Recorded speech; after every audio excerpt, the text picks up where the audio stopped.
हरि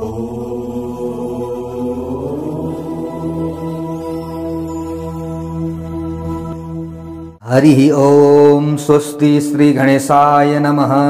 ओम नमो भगवते वासुदेवाय। आउनुहोस् भगवानका प्यारा प्यारा भक्त सज्जन वृन्दहरू, आजबाट हामी श्री गणेश पुराण श्रवण गर्नेछौं। श्री गणेश पुराण मात्र श्रवण गर्दैनौं, आजबाट हामी श्री गणेश पुराण लगायत अन्य 18 उपपुराणहरू रहेका छन्, ती पनि क्रमशः हामीले श्रवण गर्दै अगाडि बढ्नेछौं। त्यति मात्र होइन, अन्य 18 महापुराणहरू रहेका छन्। श्रीमद् भागवत महापुराण आदिदेखि लिएर गएर मत्स्य पुराण, मार्कण्डेय पुराण, भविष्य पुराण, अनि वामन पुराण, वराह पुराण, विभिन्न पुराणहरू अन्य 18 महापुराणहरू रहेका छन्। ती पनि क्रमशः हजुरहरूलाई हामीले श्रवण गराउँदै अगाडि बढ्नेछौँ। धर्ममार्ग युट्युब च्यानलका माध्यमद्वारा 18 उपपुराणभित्र रहेका कथा प्रसङ्गहरू र 18 महापुराणभित्र रहेका कथा प्रसङ्गहरू, वेद पुराणभित्र भएका कथा प्रसङ्गहरू हजुरहरूले श्रवण गर्न पाउनुहुनेछ। अहिलेसम्म हाम्रो धर्ममार्ग युट्युब च्यानल हजुरहरूले सब्स्क्राइब गर्नुभएको छैन भने यो महान पुण्य कार्यमा हजुरहरूले जोडिनका लागि अवश्य पनि सब्स्क्राइब लेखिएको रातो बटनमा थिच्नुहोला। सँगै आउने घण्टीको चिन्हमा थिचेर अलमा पनि थिच्नुहोला। र हजुरहरूले दैनिक अब उपपुराण श्री गणेश पुराणबाट हामी श्रवण गर्नेछौँ अब कथा प्रसङ्गहरू। किनकि हामीले यो बुझेका छौँ, शास्त्रहरू हामीले सुन्दै आइरहेका छौँ, कुनै पनि कार्य गर्नु पूर्व श्री गणेश भगवानको ध्यान हामीले जरुर गर्नुपर्दछ र मात्र हामीले गरेको पुण्य सार्थक हुन्छ र मात्र त्यो कार्यले हामीलाई अवश्य पनि सफल बनाउँछ। त्यसैले आज अक्षय तृतीया, हेर्नुहोस् है कस्तो राम्रो संयोग परेको छ, संयोग जुरेको छ। अक्षय तृतीया जो कहिले पनि क्षय नहुने तिथिहरूमध्ये सर्वश्रेष्ठ तिथि, हामीले वैशाख महात्म्य आदिमा पनि श्रवण गरिसकेका छौँ अक्षय तृतीयाको महत्त्व कति छ भनेर। र आजबाट जुन कार्य हामीले थालनी गर्दछौँ त्यो कार्य जति हामीले सक्दछौँ त्यति मात्र गरेर अगाडि बढियो भने पनि जति हामीले श्रवण गर्न सक्दछौँ, जति हामीले श्रवण गराउन सक्दछौँ त्यति नै मात्रै आजबाट थालेका कार्यहरूमा हामीले साथ दिन सक्यौँ र त्यो श्रवण गर्न सक्यौँ, त्यो श्रवण गराउन सक्यौँ। भगवानका लीलागाथा आदि भने त्यसको पुण्य अथाह हामीलाई मिल्छ, त्यो बयानै गरेर सकिँदैन। हेर्नुहोस्, र कहिले पनि फेरि नाश पनि हुँदैन, न क्षय इति अक्षय। त्यसैले आज निकै महत्त्वपूर्ण दिन हो। यसै दिनबाट हामीले यो कार्यलाई आरम्भ गर्ने प्रयत्न गरेका छौँ। हजुरहरूले पनि यसमा साथ दिन सक्नुहुनेछ विशेष। र घरमा बसी बसी अब हेर्नुहोस् त, हामीले कुनै पनि श्री गणेश पुराण घरमा लगायौँ भने हामीलाई कति झन्झट छ अहिलेको समयमा, अहिलेको यो महामारीको अवस्थामा। अथवा श्रीमद् भागवत हामीले घरमा लगायौँ भने कति झन्झट छ। तर पनि हामीले घरमा बसी बसी यो विभिन्न अवसरहरू प्राप्त गरिरहेका छौँ। हामी सबै श्रवण गराउनेछौँ, हजुरहरूले नछोड्नुहोला। विशेष आज चाहिँ हामीले बेलुकाको समयमा हजुरहरूलाई कथा प्रसङ्ग श्रवण गराउनेछौँ र भोलिदेखि चाहिँ बिहानको 5:30 देखि 6 बजी भित्रमा हजुरहरूलाई आधी घण्टा 35 मिनटको टाइम हामीले अवश्य पनि कथाको माध्यमद्वारा दिनेछौँ र हजुरहरूले पनि त्यति समय छुट्याउनुहोला, अवश्य छुट्याउनुहोला। यो अवसर बारम्बार हामीलाई आउँदैन र आए पनि यसरी एक एक अध्याय गरेर श्रवण गर्ने अवसर आउँदैन यो हतपत्त। कहिले पनि यो हामीले भोलि पाउँछौँ अथवा पाउँदैनौँ यो हामीलाई थाहा छैन। हामीले काहीँ कथा सुन्न गयौँ भने अलि कथा प्रसङ्ग सुन्छ, सबै बाहिरका प्रसङ्ग हामीले श्रवण गर्छौँ, कथा सक्यो। हेर्नुहोस्, तर हामीले सुन्नुपर्ने, हामीले बुझ्नुपर्ने भनेको एक एक शब्द, एक एक पुराणभित्र रहेका एक एक शब्दलाई हामीले जब श्रवण गर्दछौँ सुनेर नै हाम्रो मोक्ष हुन्छ भनिन्छ। त्यसैले हामीले सुनौँ, अवश्य पनि सुनौँ। बिहानको समय हजुरहरूले छुट्याउनुहोला। बिहानको हजुरहरूसँग समय मिल्छ भने बिहानको, भएन भने बेलुकाको, कतिखेर मिल्छ त्यतिखेर हजुरहरूले श्रवण गर्न सक्नुहुन्छ। तर हामी बिहानको समयमा हजुरहरूलाई भिडियो अपलोड गर्नेछौँ अडियोको मार्फतद्वारा। अब भिडियो पनि भएछ भने बिचबिचमा हामी हजुरहरूलाई देखाउनेछौँ अवश्य पनि। अब कतिको सम्भव हुन्छ, कतिको सम्भव हुँदैन, त्यो अब हेर्दै जाउँ। भगवानको कृपा यो हामीलाई भित्रैदेखि जागेर आयो। अलिकति भूमिका आज पहिलो दिन भएका कारणले गर्दा हजुरहरूलाई मैले बाँधेँ।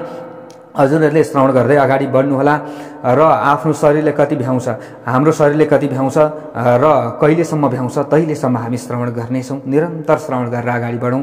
हेर्नुहोस्, नैमिष सारण्यमा शौनकादि 88,000 ऋषिहरूले सुतजीबाट यी विभिन्न उपपुराणहरू भए, महापुराणहरू भए, यी श्रवण गर्नुभएको थियो। त्यति लामो आयु त हाम्रो छैन, तर पनि हामीले कतिसम्म भ्याउँछौँ त्यतिसम्म श्रवण गरेर हामीले चाहिँ हाम्रो देहलाई त्याग्न पाइयो भने पनि ओहो हो हामी महान छौँ, हाम्रो साक्षात् वैकुण्ठमा वास हुन्छ।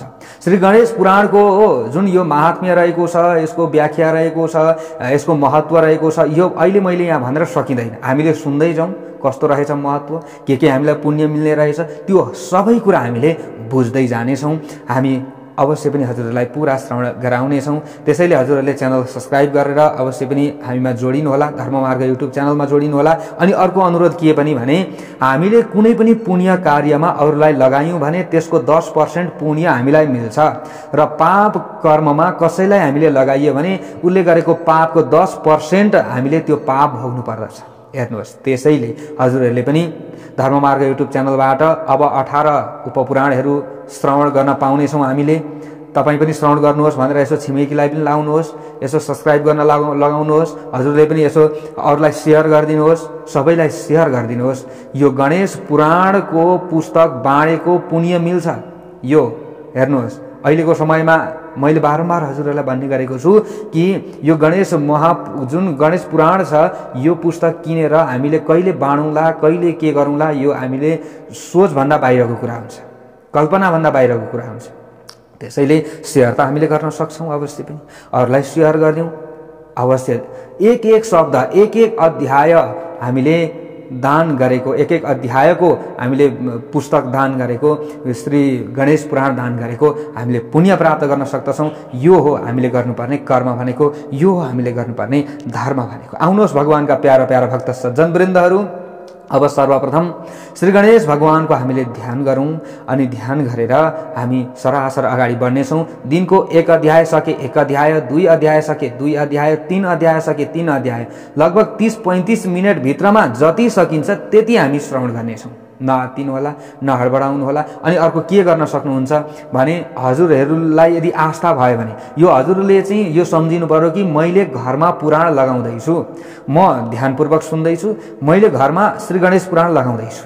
अब त्यसका लागि हजुरहरूले चाहिँ दैनिक आफूले पूजा गर्ने ठाउँमा श्री गणेश भगवानको मूर्ति जरुर राख्नु भएको होला। गणेश पुराण श्रवण गरिन्जेल गणेश भगवानको अगाडि एउटा सानो दियो छ भने बाल्दिनु होला। चामलमाथि दियो राखेर गणेश भगवानपट्टि फर्काएर बाल्दिनु होला कि आजदेखि म श्री गणेश पुराण श्रवण गर्दैछु, श्री गणेश भगवानको कृपा मलाई मिलोस्, विघ्नहर्ता उहाँ हुनुहुन्छ, सम्पूर्ण विघ्नहरू मेरो हटेर जाओस्, सम्पूर्ण चाहिँ विभिन्न दुःख दरिद्रताहरू छ यो हटेर जाओस्। यो कामना पनि लिन सक्छौँ हामीले, अथवा निष्काम भावले पनि हामीले श्रवण गर्न सक्छौँ। जे छ परमात्मामा छ, जे छ उनी ईश्वरमा छ, म जतिको योग्य छु त्यति नै मलाई दिनुहुन्छ उहाँले भन्ने आफूले यदि गणेश भगवानको मूर्ति छ भने मूर्तिको अगाडि बाल्दिनुहोस्। जहिले आफूले पूजा गर्ने छ भने, छैन भने हामीले आजै ल्याउनुपर्छ भन्ने छैन, भोलि पर्सि, अब अहिले त लकडाउनको समय छ, कहिले हजुरहरूले ल्याउन सक्नुहुन्छ तैले एउटा गणेशजीको प्रतिमा किनेर ल्याउनुहोस्, मूर्ति किनेर ल्याउनुहोस् र राखेर हजुरहरूले अरू केही पनि भएन भने यसो स्नान आदि गराएर चन्दन फुल अक्षताले यसो पूजा गरेर एउटा दियो बाल्दिनुहोस्, श्री गणेश पुराण श्रवण गर्नुहोस्। यो जति पुण्य अब हामीलाई कहिले मिल्छ, यो जति राम्रो अवसर अब हामीले कहिले पाउँछौँ। अथवा त्यो पनि भएन भने एउटा सुपारी त होला हजुरहरूसँग, त्यही सुपारीलाई गणेश मानिदिनुहोस् न, त्यसमा एउटा जनै चढाइदिनुहोस्, त्यसलाई त्यो सुपारीलाई स्नान गराइदिनुहोस्, गणेशजीलाई मैले यही मान्दैछु है भनेर यो भाव गर्नुहोस्। त्यहीँनेरि हजुरहरूले सुरुवात गर्नुहोस्, हामीले सुरुवात गरौँ, यो हामीले गर्दा हुने कुरा हो। त्यसैले यो अवसर पहिले ऋषि सन्त महन्त आदिले प्राप्त गर्नुभयो, आज हामीले घर घरमा बसेर यो अवसर प्राप्त गरिरहेका छौँ। धर्ममार्ग युट्युब च्यानलको माध्यमद्वारा, म टिका पौडेलको माध्यमद्वारा हजुरहरूले श्रवण गर्न पाउनुहुनेछ। यो पुण्य अलिकति केही न केही विधिपूर्वक हामीले अगाडि बढियो भने त्यसको पुण्य अथाह हामीलाई मिल्छ। अक्षय तृतीयाबाट हामीले सुरुवात गरेका छौँ, यो पुण्य हामीलाई अक्षय मिल्छ। अवश्य पनि कहिलेसम्म सक्छौँ तहिलेसम्म हामीले श्रवण गर्दै अगाडि गणौं। हो भगवानका प्यारा प्यारा भक्त सज्जन वृन्दहरू, श्री गणेश पुराण कुर्म पुराण अनुसार उपपुराण मध्येको 18औं भार्गव नामले उल्लेख गरिएको पुराण हो। कुर्म पुराण अनुसार स्कन्द पुराण अनि ब्रह्मवैवर्त पुराण आनन्द रामायण अनुसार भार्गव पुराण नै के हो, गणेश पुराण हो। त्यहाँ चाहिँ भार्गव नामले यसरी उल्लेख गरिएको छ र त्यो भार्गव पुराण नै वास्तवमा भृगु ऋषिले सोमाकान्तलाई उपदेश गर्नुभएकोले गणेश पुराणको नाममा अहिले प्रसिद्ध छ। पछि आएर यो भार्गव पुराणलाई नै गणेश पुराण, विनायक पुराण आदिको नामबाट हामी चिन्दछौँ र हामी क्रमशः हजुरहरूलाई अब यही गणेश पुराण लगायत अन्य पुराणहरूको पनि वाचन गरेर अगाडि बढ्नेछौँ। हामीले नेपालीबाट अवश्य पनि पुरा यो श्री गणेश पुराणलाई श्रवण गर्न पाउनेछौँ। श्रवण गर्दै अगाडि बढ्नुहोला। आउनुहोस् सर्वप्रथम हामीले श्री गणेश भगवानको विघ्नहर्ताको ध्यान गरौँ। वक्रतुण्ड महाकाय सूर्यकोटि समप्रभ निर्विघ्नं कुरु मे देव सर्वकार्येषु सर्वदा। सुवर्णवर्ण सुन्दरं सीतैकदन्तबन्धुरं गृहीतपाशकाङ्कुशं वरप्रदाभयप्रदम् चतुर्भुजं त्रिलोचनं भुजङ्गमोपवीतिनं प्रफुल्लवारिजासनं भजामि सिन्धुराननम्। ओम श्री गणेशाय नमः। ओम श्री गणेश पुराण महात्म्यम। श्री गणेश पुराणमा जम्मा 5वटा महात्म्यहरू राखिएको छ अगाडि। त्यो महात्म्यको प्रथम अध्यायको कथा प्रसङ्गलाई आज हामी श्रवण गर्नेछौँ। नैमिषारण्यमा भेला हुनुभएका शौनकादि 88,000 ऋषिहरूका माझमा सुतजी आइपुग्नुहुन्छ। जब सुतजी आइपुग्नुहुन्छ, सुतजी आइसकेपछि शौनकादि 88,000 ऋषिहरूले सुतजीलाई अलगु आसनमा राखेर पाद्य अर्घ्य आदिले पूजा गर्नुहुन्छ, स्वागत गर्नुहुन्छ, सत्कार गर्नुहुन्छ। ग्रन्थकर्ताले सबैभन्दा अगाडि यहाँ एउटा वन्दना गर्नुभएको छ। त्यो वन्दना पनि हामी गरौँ। पाशाङ्कुशौ कल्पलतां विषाणं दधत स्वशुण्डाहितबीजपूरः रक्तस्त्रिनेत्रस्तरुणेन्दुमौलिर्हारोज्ज्वलो हस्तिमुखोऽवतान्नः। 4 हातमा पास, अंकुश, कल्पलता, विषाण यानी कि सिंह धारण गर्ने हुनुभएका, आफ्नो सुनको टुप्पोमा बिमिरो लिएर सुहाएका रातो वर्णका, 3 नयनद्वारा विभूषित पूर्ण चन्द्रमालाई शिरमा लिने, गजाकार मुखमण्डलद्वारा देदीप्यमान र भक्तहरूको आराधनाबाट छिटो प्रसन्न हुने क्षिप्र प्रसादन श्री गणेशले हाम्रो रक्षा गरिबक्सियोस्। अब शौनकादि 88,000 ऋषिहरूले सुतजीलाई अलगु आसनमा राखिसकेपछि प्रश्न गर्नुभएको छ अगाडि। सुत सुत महाप्राज्ञ वेदशास्त्र विशारद सर्वविद्यानिधे त्वत्तो भक्तान्यो नोपलभ्यते जन्म जन्मान्तरीयं नः स्थितं पुण्यं महत्तरं तेन सन्दर्शनं जातं सर्वज्ञस्य सतस्तव। यहाँ शौनकादि 88,000 ऋषिहरूले भन्नुभयो, हे सुतजी, अत्यन्त समुन्नत प्रज्ञाद्वारा सुहाएका वेद र शास्त्रका विशेषज्ञ र सबै विद्याका निधि हे सुतज्यू, शास्त्र र विद्याका विषयमा हजुरभन्दा विशेषज्ञ अर्को वक्ता कोही पनि छैन। को हुन सक्छ सर अर्को? हामीहरूको जन्म जन्मान्तरको महान पुण्य रहेछ र आज हजुरसँग भेट भयो हाम्रो। त्यस पुण्यका प्रतापद्वारा आज हामीले हजुर जस्ता विद्वान र सर्वज्ञ सज्जनको उत्तम दर्शन गर्ने अवसर प्राप्त गर्यौं। आज संसारमा हामी धन्य भएका छौं। हामी जस्तो धन्य अरु को हुन सक्छ र? हाम्रो जीवन उत्तम जीवनका रूपमा परिणत भएको छ। आज हाम्रा पिता पुर्खाहरूको महत्व बढेको छ। आज वेद एवं शास्त्रको तत्व, तपका भेद एवं महत्व, आश्रम व्यवस्थाको आविर्भाव, विकास र औचित्य एवं 18 महापुराण जस्ता विषयमा हजुरले विस्तार पूर्वक हामीलाई उपदेश प्रदान गर्नु भएको छ। त्यो हामीले हजुरका श्रीमुखबाट श्रवण गरिसकेका छौं। हे महापुरुष, यसै गरी अरु विषयमा पनि हाम्रो जिज्ञासा रहेको छ। ती विषयमा प्रवचन दिएर हाम्रो कल्याण गरिबक्सियोस्। तपाईसँग हाम्रो यो बारम्बार अनुरोध छ प्रभु।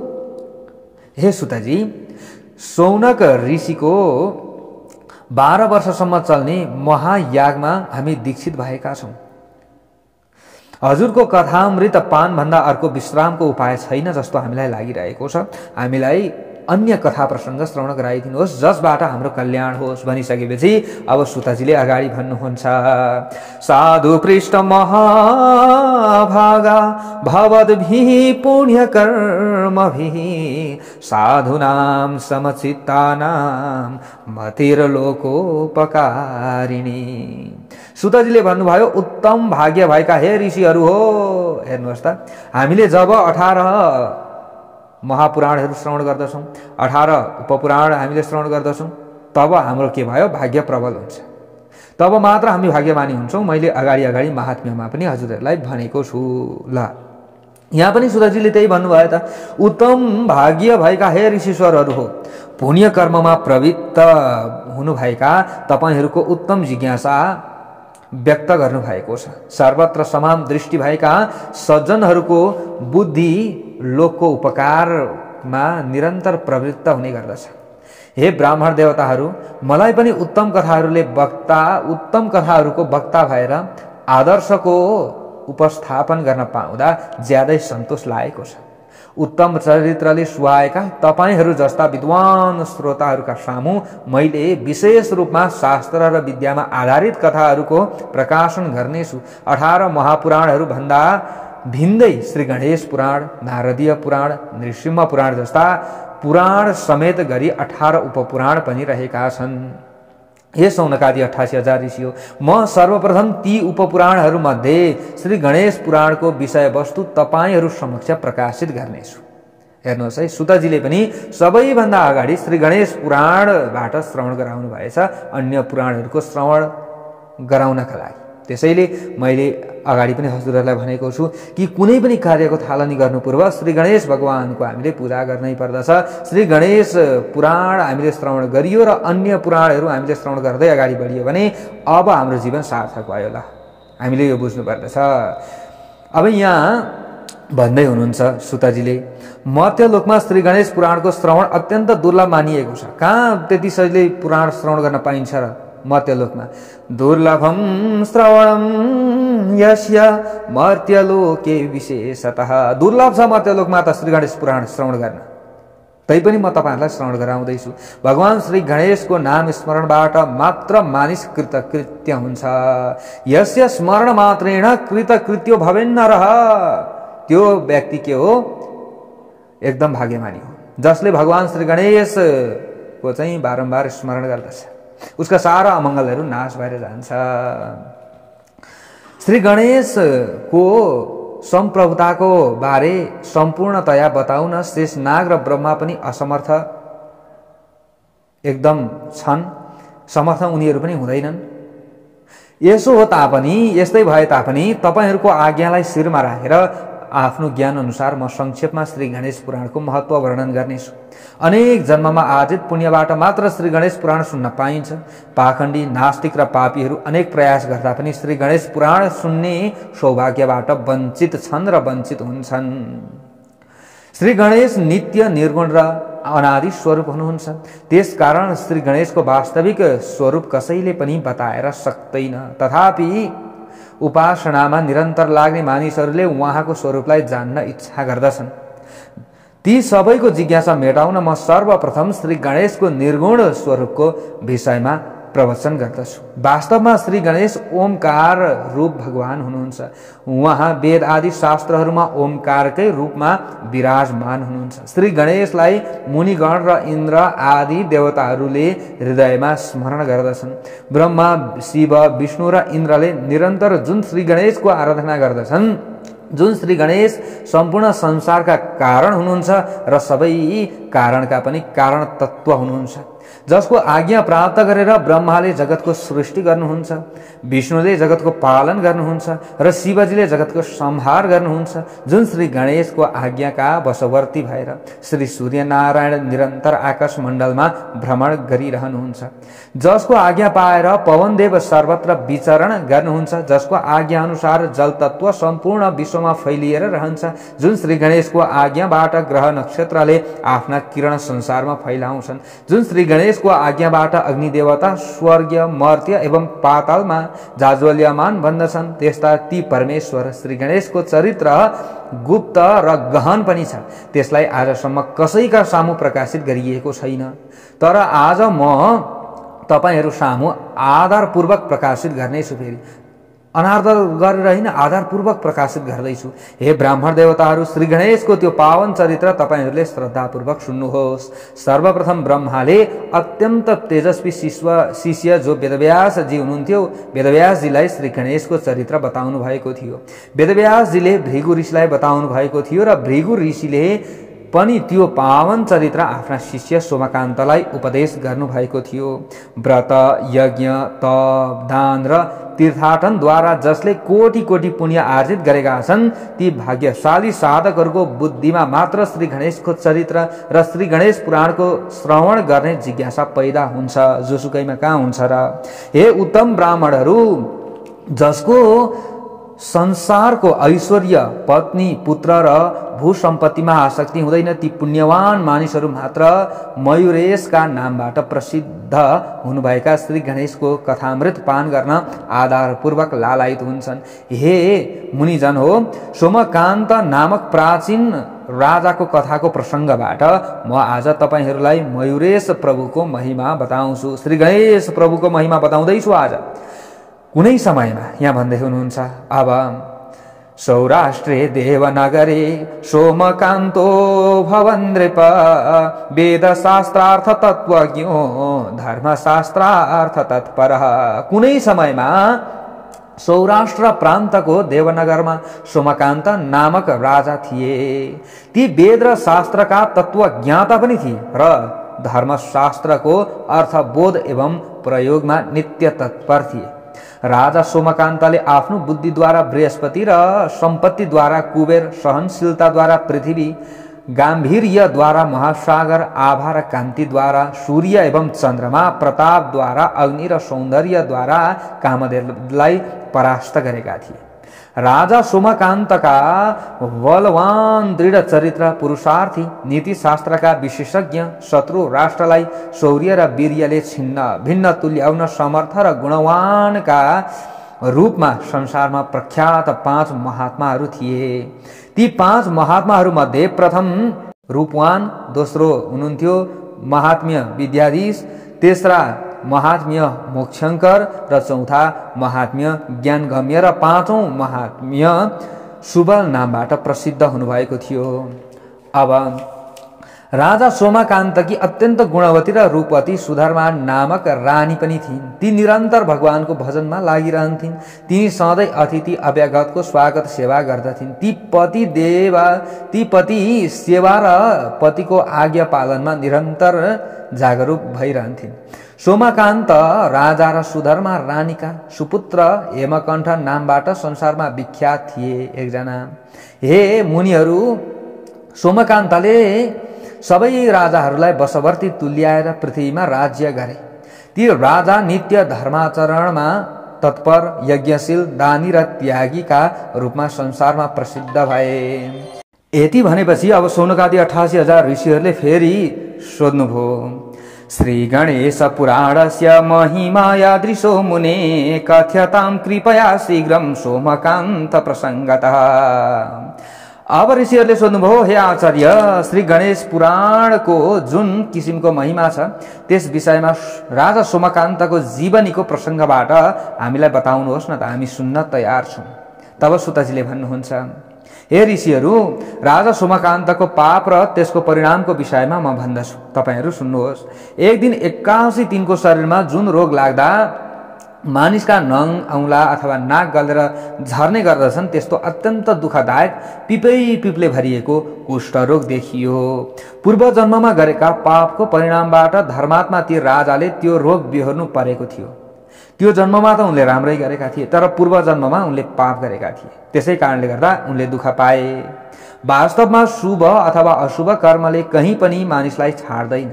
जुन जुन अवस्थामा मानिसद्वारा जस्तो कर्म गरिन्छ ती अवस्थामा त्यसको फल तिनले अवश्य भोग्नु पर्दछ।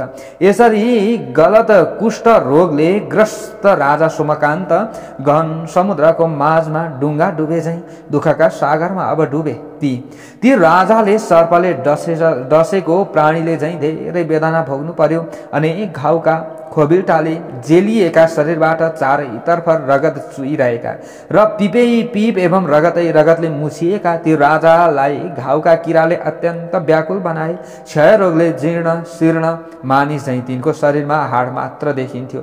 सम्पूर्ण इन्द्रियमा रोग लागेका र चिन्ताले व्याकुल राजा सोमकान्तले ठूलो प्रयासबाट मनलाई बाँधेर आफ्ना महात्म्यहरूसँग, यानी कि जो आफ्ना महात्माहरू थिए उनीहरूसँग कुराकानी गरे। अब हेर्नुहोस् है, अब राजाले भने धिङ्मे राज्यञ्च रूपञ्च धिग्बलं जीवितं धनम। मेरो राज्यलाई धिक्कार छ, मेरो रूपलाई धिक्कार छ, मेरो सामर्थ्यलाई पनि धिक्कार छ, मेरो जीवनलाई पनि धिक्कार छ, मेरो धन सम्पत्तिलाई पनि धिक्कार छ। कुन कर्म बीचका कारण मेरा सामु यो विपत्ति आइलाग्यो? हरे शिव, मलाई थाहा छैन। आफ्नो कान्तिद्वारा सोम सूर्य चन्द्रमालाई जितेका कारण म सोमकान्त नामबाट चिनिन्छु। मैले सज्जन दीन दुखी श्रोत्रिय विद्वान ब्रह्मचर्य गृहस्थ आदि आश्रम देशका नागरिक र अरू मानिसको पनि संरक्षण एवं परिपालन पनि गरेकै थिएँ। मलाई के पापले यस्तो भए त? मैले आफ्ना बाणद्वारा भयंकर शत्रुहरूलाई संग्राममा परास्त पनि गरेको हो। मैले आफ्नो पुरुषार्थबाट सम्पूर्ण पृथ्वीलाई आफ्नो अधिकारमा पनि ल्याएँ। दुष्टहरूको संगति नगर्ने र चित्तको निग्रह गर्ने स्वभाव अँगालेर मैले परमात्मा सदाशिवको राम्ररी आराधना पनि गरेँ। मैले आफ्नो जीवनमा बितेका दिनहरूमा शरीरद्वारा अत्यन्त अभिष्ट मिठा र सुगन्धित पदार्थहरूको सेवन पनि गरेँ, भोग पनि गरेँ। परन्तु मलाई थाहा छैन कुन कारणले आज कुष्ठरोगको यो दुर्गन्ध भोग्नु परेको छ। तसर्थ मेरो जीवन व्यर्थ छ। अब म छिटै सबैसँग विदावादी भई वनतर्फ लाग्दछु। अब म वनतर्फ गएपछि सबै भाइ भारदार र जनता मिलेर बुद्धि र पराक्रम दुवै गुणले सम्पन्न मेरा छोरा हेमकण्ठको राज्याभिषेक गरून् र आफ्नो पराक्रमद्वारा तिनको रक्षा पनि गरून्। अहिले म कुनै रूपमा पनि सबैका सामु आफ्नो मुख देखाउन सक्दिनँ। मेरा लागि सब राज्य रानीहरू, राज्य लक्ष्मी र जीवनको पनि कुनै प्रयोजन रहेन। हे महात्माहरू, अब म वन गई आफ्नो हितका लागि परमार्थ साधना गर्न चाहन्छु। सुतजी अगाडि भन्नुहुन्छ सौनकादि 88,000 ऋषिहरूलाई। इत्युक्त्वा निपपातोर्व्यान्तरुर्वातहतो यथा। यस्ता कुरा भनेर राजा सोमकान्त हावाले ढले चाहिँ रुख, जुन हावाले रुख जसरी ढल्छ त्यसरी नै भुइँमा ड्याममा ढले। हे विज्ञ मुनिजन, त्यसपछि पिप्र रगत र पसिनाका धाराले चुर्लुममा भिजेका राजा सोमकान्तले मूर्छित, यसरी राजा सोमकान्तको मूर्छित अवस्था देखेर महात्मा र त्यहाँ रहेका नरनारीहरूको कोलाहल मचियो। त्यो समयमा उनीहरूले कोलाहल गरे। त्यस बेला धेरै दुःखको अनुभव गरिरहेका जनता दारुण चित्कार गरिरहेका थिए। राजाका सेवकहरूले कपडाका टुक्राले रगत पिप र पसिना पुसिरहेका थिए। ताजा हावाको सेवन गराउने जस्ता काम सबै छिटो प्रभाव गर्ने औषधिको र मन्त्रवेत्ताका मन्त्रहरूको प्रयोग गराएर राजालाई होसमा ल्याए। त्यस पछाडि राजा सोमकान्त केही स्वास्थ्य झैं देखिए। तिनलाई लक्षित गर्दै महात्माहरूले आफ्ना भाव यसरी प्रकट गर्दा भए। अब भन्दछन् महात्माहरूले, अमात्यहरूले पहिले भन्दछन्, जो अमात्य भनेका मन्त्रीहरू छन् नि त त्यहाँ हो, अमात्यहरूले भन्दछन्, हे महाराज, हजुरको कृपाबाट सर्वसाधारणले भोग्न नपाउने र देवराज इन्द्र जस्ता देवताहरूले भोग्न नपाउने जुन सुख थियो त्यो सुख पनि हामीले भोग्यौँ। हजुरकै कारणले गर्दा यो सुख हामीले भएका हौँ। अहिले हजुर वनतर्फ लाग्नु भयो भने हजुर बिना हामी कसरी यहाँ बस्न सक्दछौँ? हजुरलाई यस्तो अवस्थामा वन पठाएर ब्यादासरी निष्ठुर भई हामी यहाँ कसरी बस्न सक्छौँ? हजुरका सुपुत्र हेमकण्ठ ऐश्वर्यशाली बलवान र शत्रु अन्त त हुनुहुन्छ, उहाँ एक्लै राज्य सञ्चालन गर्न समर्थ हुनुहुन्छ र हामी बिना पनि उहाँ राज्य गर्न सक्नुहुन्छ। अहिले हामी सबै किसिमका राज्य सुख त्याग गरी हजुरका साथ वन जान चाहन्छौँ, हामीलाई पनि साथै लानुहोस्, हामीलाई यसरी रुवाएर नछोड्नुहोस्, यसरी अमात्य मन्त्रीहरूले भने। सुधाजी भन्नुहुन्छ अगाडि। त्यसपछि रानी सुधर्माले भनिन्, म वीर पुत्रकी आमा र वीर राजाकी पटरानी हुँ, म पनि मेरा पतिका साथ लागेर उहाँको सेवा गर्ने उद्देश्यले वन जान चाहन्छु। तपाईहरूले मेरा छोराका साथ रही राज्य शासनको सञ्चालनमा सहयोग गर्नु पर्दछ। प्राणीहरूले गरेका जुन पूर्व कर्मको फल, दुःख अथवा सुखको भोग अरूले गर्दैन, त्यसको भोक्ता ऊ आफू मात्र हुन्छ। जसले जस्तो कर्मफल भोग्नु पर्ने हुन्छ त्यसले त्यो फल आफैले भोग्दछ। अनेक प्रकारका विषय सुखको भोग गरिसकेकी मैले मेरा पतिको पट रानीका रूपमा राज्य सुख पनि भोग गरिसकेको छु। मैले अब प्राचीन मुनिहरूले लोक र परलोक दुवैमा नारीले पतिको अनुगमन गर्नुपर्दछ भनेका छन्, तसर्थ म पनि मेरा पतिका साथ वन जान्छु। माता पिताका कुरा सुनेपछि शोकले सन्तप्त भएका विनीत राजपुत्र हेमकण्ठले आफ्ना पिता सोमकान्तलाई अब सम्बोधन गर्दै भन्न लागे, न मे राज्येन दारैस प्राणैर्धन चैरपि। हे राजा सिंह, हे मेरा पूज्य पिताश्री, हजुरको अभावमा मलाई राज्य, रानी, धन सम्पत्ति र जीवन केही पनि चाहिँदैन, तर हजुरको सुख चाहिँ मलाई चाहिन्छ। हजुर म बैठामा हुनुपर्दछ। हजुरको सेवा गर्नु बाहेक मेरो अरू कुनै कर्तव्य छैन। हे धर्मपालक महाराज, बिना तेलको बत्ती जसरी व्यर्थ हुन्छ त्यसै गरी बिना प्राणको शरीर पनि व्यर्थ हुन्छ र अहिले मलाई हजुर बिनाको यो राज्य भोग पनि व्यर्थ लागिरहेको छ। सुतजीले भन्नुहुन्छ अगाडि, हे सौनकादि 88,000 ऋषि हो, हे मुनिजन हो, हेमकण्ठले यति भने। अब छोराले यति भनिसकेपछि हे मुनिजन, अमात्य महारानी सुधर्मा र राजा हेमकण्ठका अमृतमय वचन सुनेर प्रसन्न भएका राजा सोमकान्तले आफ्नो छोरा हेमकण्ठलाई सम्बोधन गर्दै भन्दछन्। अब उनले भन्दछन्, पितुर्वाक्य रतो नित्यम श्रद्धया श्राद्ध कृत तथा। पिता जीवित हुँदा तिनको आज्ञा पालन गर्ने, पिता दिवंगत भएपछि तिथिका दिन श्राद्ध पूर्वक श्राद्ध गर्ने र गया तीर्थमा गएर पिता एवं पुर्खाका लागि पिण्डदान गर्ने पुत्र नै उत्तम पुत्र हो। पिण्डदो यो गयायान्तु स पुत्रः पुत्र उच्यते। त्यसलाई मात्र पुत्र भनिन्छ। त्यसकारण हे छोरा, तिमीले नीतिनिष्ठ भएर मेरो आज्ञा अनुसार राज्य गर। नीतिले यही भनेका छन्, अमात्यहरूलाई साथमा लिएर तिमीले सम्पूर्ण प्रजाको पुत्रवत पालन गर। जुन पुत्रले धर्मशास्त्रको रहस्य जान्दछ, सबैलाई आफ्नो व्यवहारबाट सन्तुष्ट तुल्याउँछ, नीतिशास्त्र जान्दछ र पितृहरूको उद्धार कार्यमा दत्तचित्त हुन्छ, त्यसलाई नै उत्तम पुत्र भनिन्छ। पितृनुद्धरते यस्तु स पुत्रः पुत्र उच्यते। नत्र त्यो कुपुत्र हुन्छ। हे सुव्रत, हे पुत्र, शरीरका अंग प्रत्यङ्गलाई सडाउने प्रकृति भएको यो कुष्ठरोग लाग्नाले अत्यन्त घृणित बनेको म आफ्नी सती रानी सुधर्माका साथ वन जानेछु। अहिले तिमीले मलाई वन जान अनुमति प्रदान गर भनेर यसरी अब हेमकण्ठले नजानुहोस् पिता भन्दा पनि सोमकान्त राजाले हेमकण्ठलाई यसरी सम्झाउनु भयो। एक अध्यायमा यो कथा प्रसङ्ग आज हामीले श्रवण गर्यौं। अब भोलि बिहानको 5:30 बाट हजुरहरूले अन्य कथा प्रसङ्गहरूलाई श्रवण गर्न पाउनुहुनेछ। जय श्री हरि।